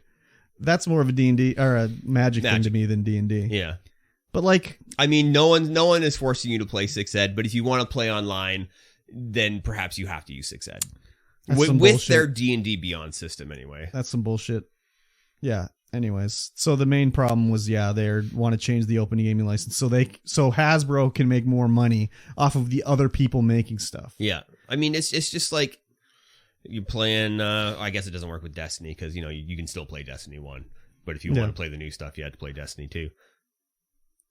Yeah, I don't know. Like, what could you even compare it to? Really? I don't. Yeah, it's a good question. Like. I mean, I guess there's nothing to compare it to, really. No, if they shut the Destiny 1 servers down immediately following Destiny 2's release, then you could compare it to that, but they don't. But I mean, even then, like, that's forcing you to buy new stuff. But that's like every year they do that with Madden. Like, that's just the way it is. But you could still play the old Madden. I mean, offline, but you can't do it. Oh, yeah, you can't do it online. Oh, but, like, couldn't you play Destiny 1 offline? I mean, I don't know. You could still play Destiny 1 online. Yeah, I know, but like... No, Destiny 1 you had to play online all the time. Yeah. Yeah, but that'd be just like, I don't know, there's like, we're not doing this MMO anymore. Sorry, it shut down. Whatever. Yeah. It's more like, I don't know, Roblox maybe? But even like Roblox, they give you the tools to make a game and they take a cut. Yeah. But I guess it's more like... a deep cut. It's more like Wizards of the Coast made an open gaming license that wasn't good for them. Like, if they could go back in time, there would never be an open gaming license. Yeah. The first open gaming license would have been like, oh, you want to make a book for us? You pay us 25. You want to use our rules? 25% fee. Yeah. But they didn't do that because they had to grow the hobby. Yeah. Now the hobby's so big, they think like, well, we need to get a piece of that pie. So, because that's the other thing too, is like, I haven't bought a D&D book since 3.5 or Pathfinder or whatever. But everything I read online is people say that the stuff from Wizard of the Coast, D&D, like lore books and all that shit, they're basically the worst ones out of anything made for the open gaming license, where like all the other third-party ones are way better. So, yeah. Anyways, I do sort of miss playing D&D, but stories like this just make me be like, fuck those guys, man. Fuck those guys. Yeah, there it goes. So, yeah, anything that is currently released under the OGL 1.0 system will remain unaffected. And they want to have greater control over homebrew content. Yeah, they said the reason why is they don't want like racist stuff using the open gaming license. Like if you made like a friggin' thing to murder minorities or something like that using the open gaming license, they don't want that. Yeah. Or like they had like there was a weird open gaming sex one they were making where it was like all about like chances to catch a disease or get a woman pregnant or what happens if a dragon fucks a goat and stuff like that.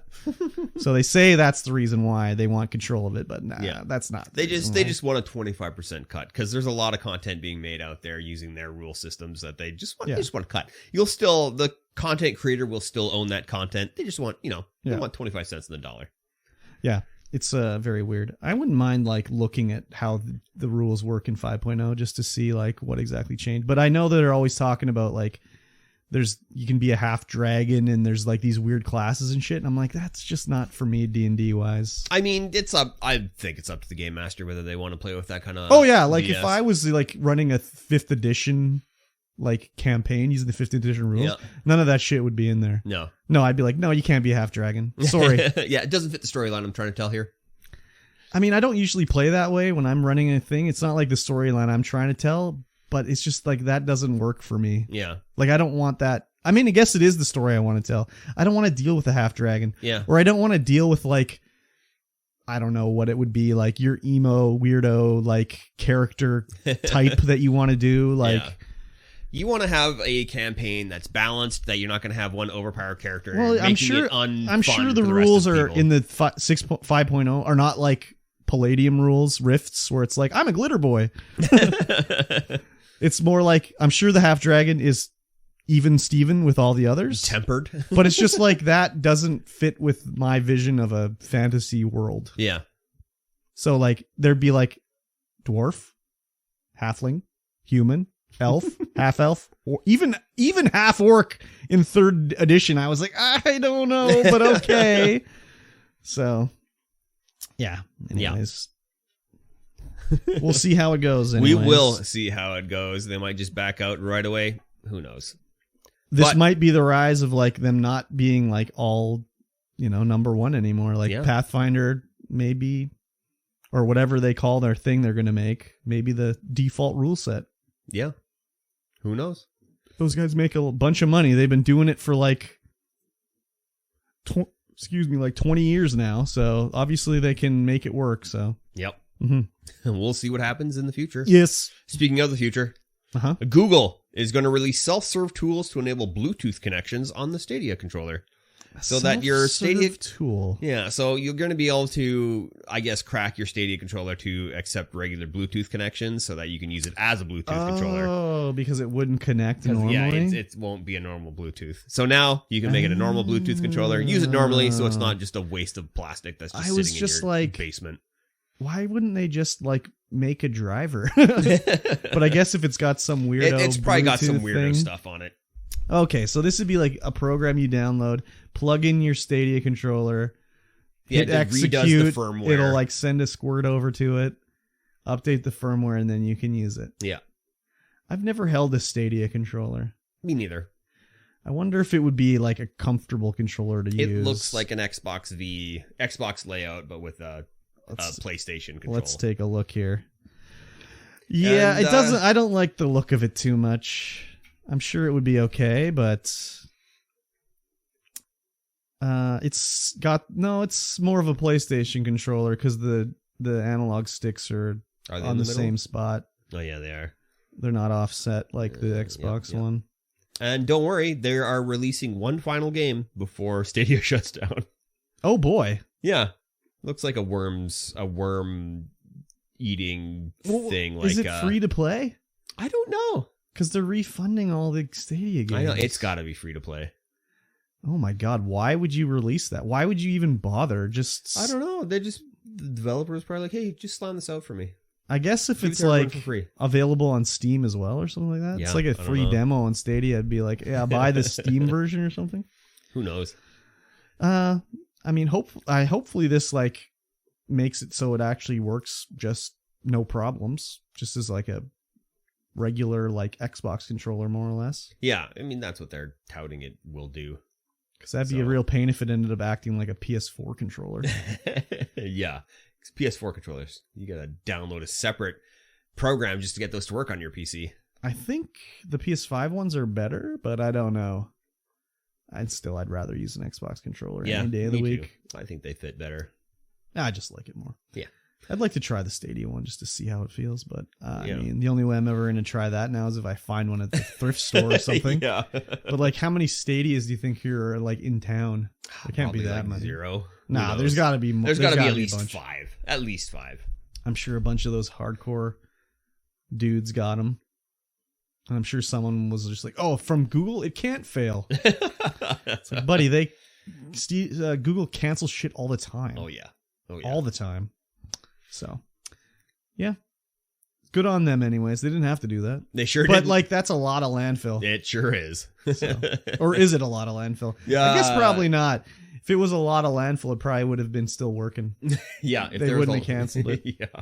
So, fair point. Yeah, fair point. Mm-hmm. Next up. Yes. Lost Ark Steam ban wave hits inactive players with cheat claims.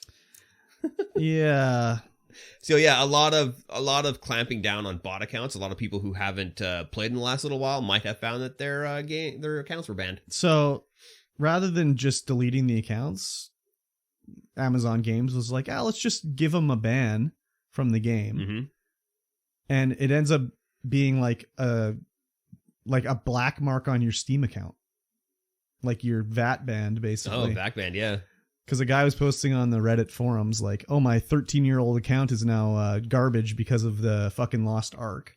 And he got this ban for being inactive. He could appeal it. Yeah, they are. They're rolling it back now, they've said. And they're doing appeals and everything like that because they shouldn't have done it that way. Oh, yeah, 100% not. It's like some intern was like, "Oh, it's a lot of work to delete these accounts. Like, I'll just hit the ban button on them all." You just ban them all. That's fine. I didn't get banned, thankfully. That's good. But I only played Lost Ark for like 10 minutes. Because I got into it and was like, "Oh no, I don't like the way this controls." Because it plays like Diablo, basically. Yeah, clicking around everywhere. No, thank you. Use a controller and play it like Path. Yeah, I mean, but even Path of Exile, the controller didn't work too good with it. So no, I think that's the best way to play Path of Exile. No. I mean, on PC, getting it to work with the controller didn't work too good.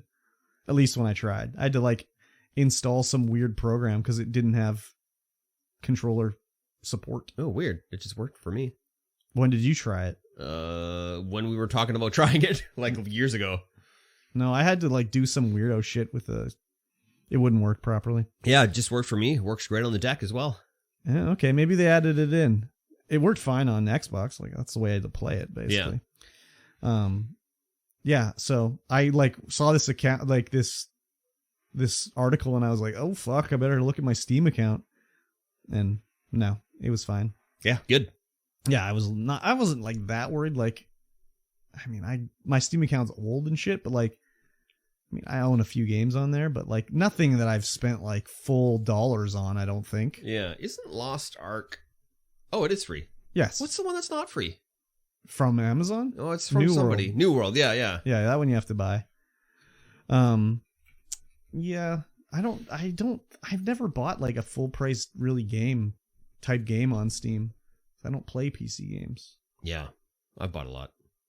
Like the only thing I bought New World, but that was only like $30 or $40 or whatever. Yeah. But other than that, it's not like I'm like, "Oh yes, sweet, finally, I can play Grand Theft Auto on my PC." It's like, no. I usually wait for a sale because the sales are always coming. Like your game is going to go on sale sooner or later. If you're not, super keen on playing it right away, it's going to go on sale. But like even for a regular game that I want to buy, I'm like, no, I'll buy that on Xbox. Yeah. I'm not buying it on PC. Unless it's like, I don't know, something that you have to play with mouse and keyboard. Mm-hmm. Like I would never play Minecraft with a controller. No. But it's like awful. Unless it's a VR controller, then it's okay. Playing No Man's Sky is superior with a controller, in my opinion. I played both ways. But again, those are on Game Pass. So I don't even need to buy them. And even like the only full price game I bought, I think I bought Satisfactory when it was full price. And I bought that on Epic, so. Yeah, me too. So, but I don't know. That was probably the only full price game I bought on Epic. I've bought 2 games on Epic. I bought that and Among Trees. Yeah, but you bought Alan Wake. Did I? No, I got that for free. I played it on Game Pass. No, you didn't. Didn't I? No, it didn't come to Game Pass because I bought it too. Oh, okay. Yeah. Yeah. Anyways, account's not banned. If you got banned, that sucks, but they're rolling them back, so you'll be okay. Yep. All right. Next up, 61 gigs of Team Fortress 2 maps, models, and more have been leaked. And apparently that's like the rest of it. That's everything? That's everything else? Now. There's nothing else to leak. So is this from the like last thing? They just held it in their back pocket? I guess. I don't know who leaked it or what, but yeah, this is the rest of everything that had not been leaked yet has been leaked. There's a lot of weird shit in there too, like screenshots of people's desktops and stuff like that. Like they're working on Team Fortress like logos and stuff, and they took a screenshot of their desktop, and that's somehow in the leak. Yeah. Yeah. Prototype maps, models, different skills and abilities that they were working on for Team Fortress 2 that will never happen now. It's pretty crazy. It's cool that this sort of thing happens, so you can see like, oh, that's an interesting thing, like the history of it. Yeah. But it sucks balls that it happened because it is a monetary like loss for the company. Yeah, for sure.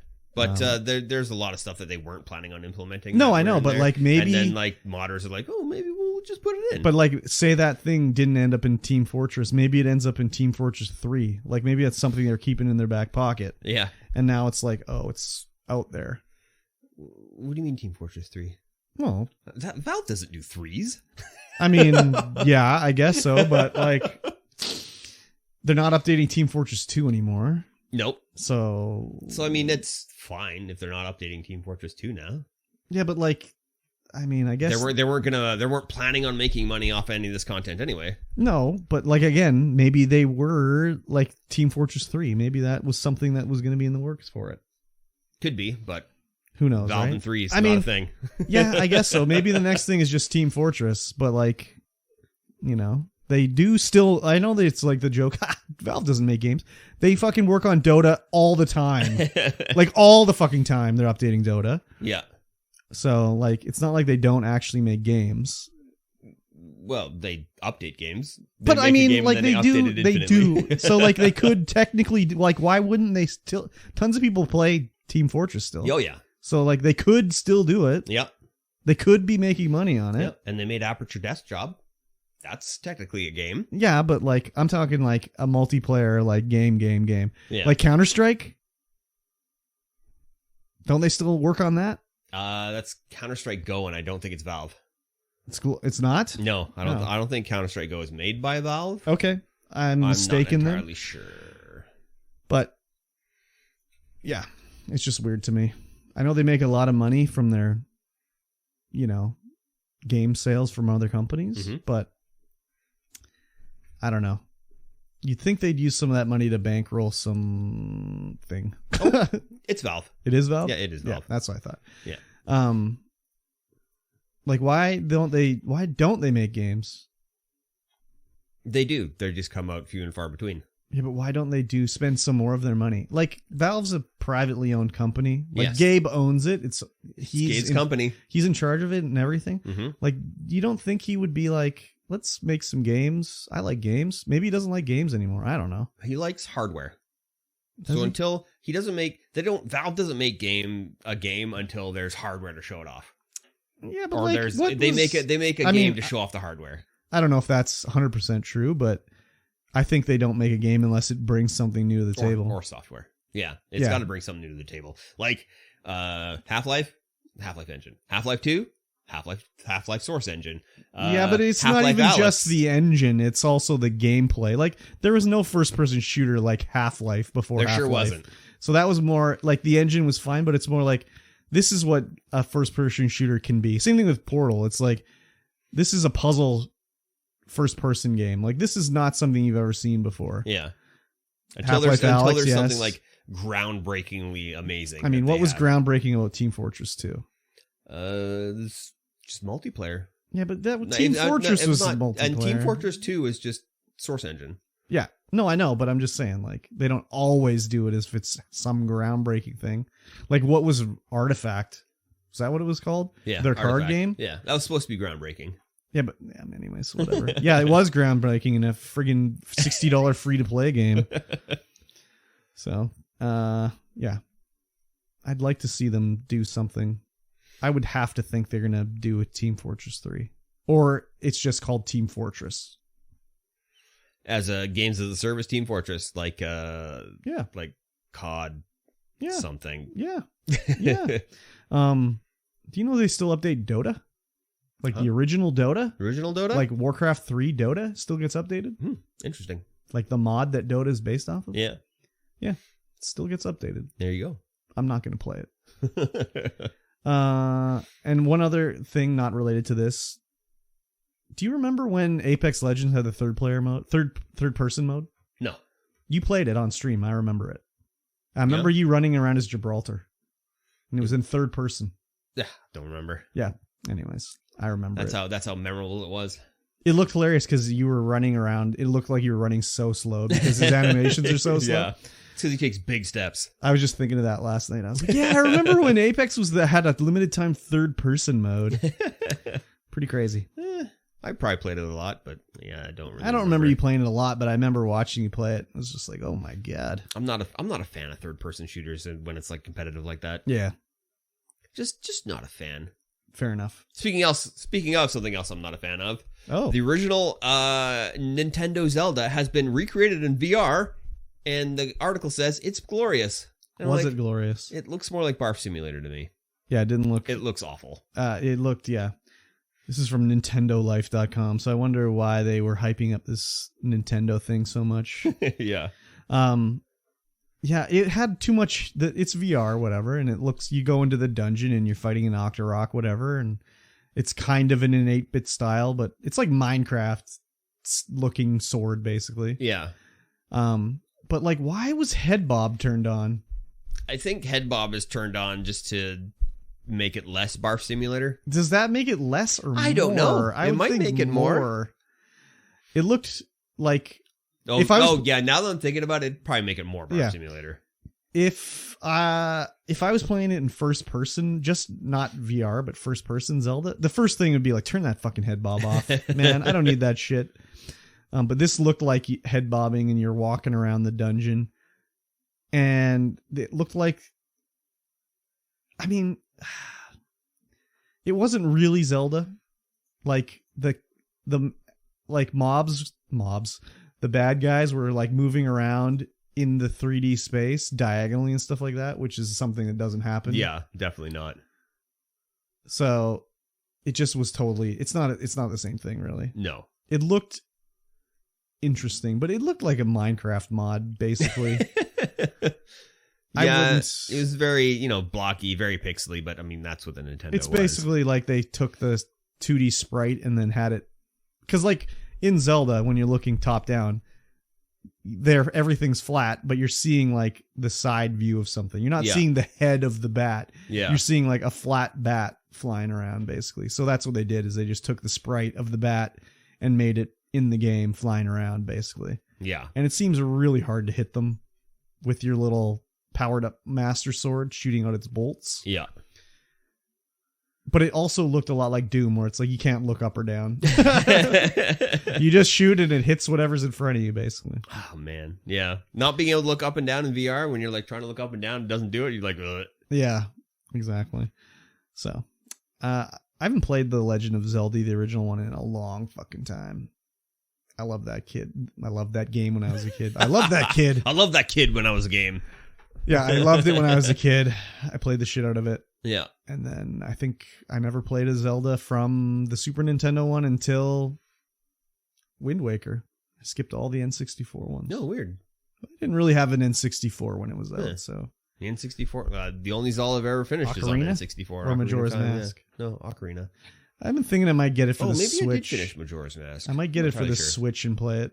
I've been watching the Ludo lads play it on YouTube, and it's like, oh yeah, maybe I'll check this out. Yeah, it's good. Hey, listen. Hey, listen. Yeah, maybe I'll check it out. Anyways, I would not play this fucking bullshit VR Zelda. No, it's not glorious. The headline's a lie. Yeah, headline is definitely a lie. Way to go, Nintendo Life. Left 4 Dead. Uh-huh. Our last article. Uh-huh. The Left 4 Dead prototype Counter-Strike map was leaked.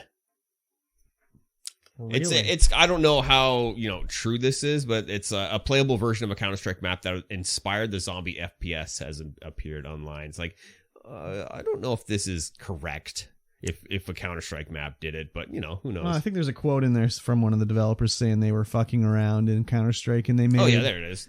Zombie terror or something like that. While we were developing bots for Counter-Strike Source, we discovered that a few of us armed to the teeth with automatic weaponry against 30 knife-wielding enemy bots was a lot of fun. Yes. Yeah, exactly. Just mowing them down. Yeah. And they called the thing Terror Zombie or Zombie Terror or something. Terror Strike? I can't remember.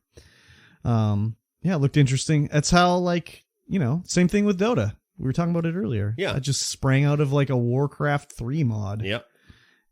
And a whole game came out of it. Yeah. Same thing with this. And I guess Portal wasn't a mod. It was just a small game that they turned into Portal. Yeah. Yeah, it's interesting to see like the progression of how things happen.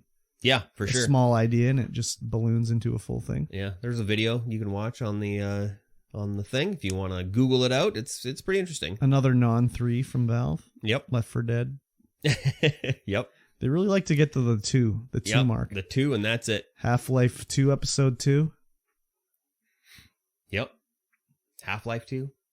Yeah, so Portal they couldn't. 2. They didn't want to do Half-Life 2 Episode 3. Yeah. 3s are not aesthetically pleasing, I guess. They can't put a 3. They just get bored of it, and they're like, 2's good enough. That's not bother. We don't want to wreck it with a 3.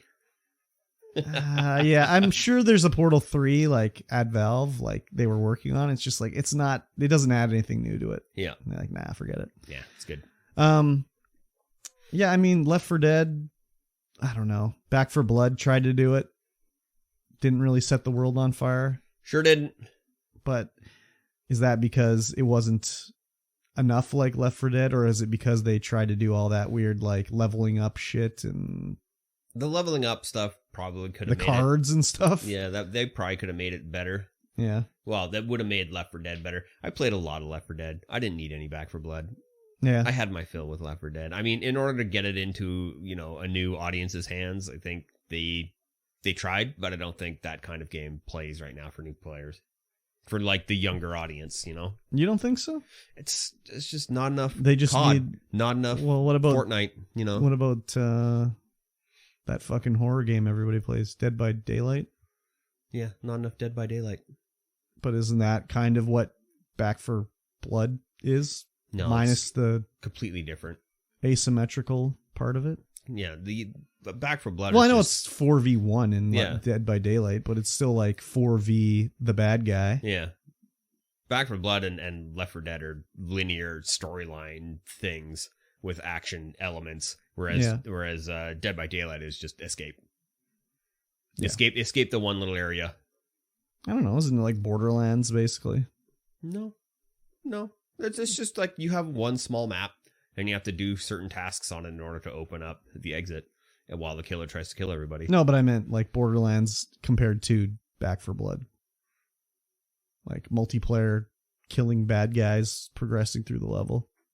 That's a lot of games. Yeah, I when guess you say it like that. But like when you say like kids don't care about that anymore, it's like I think the game was just not good. The problem. I just don't think the zombie genre is a popular genre when they released it. Not anymore, that's for sure. Not anymore. I think zombies have been played out.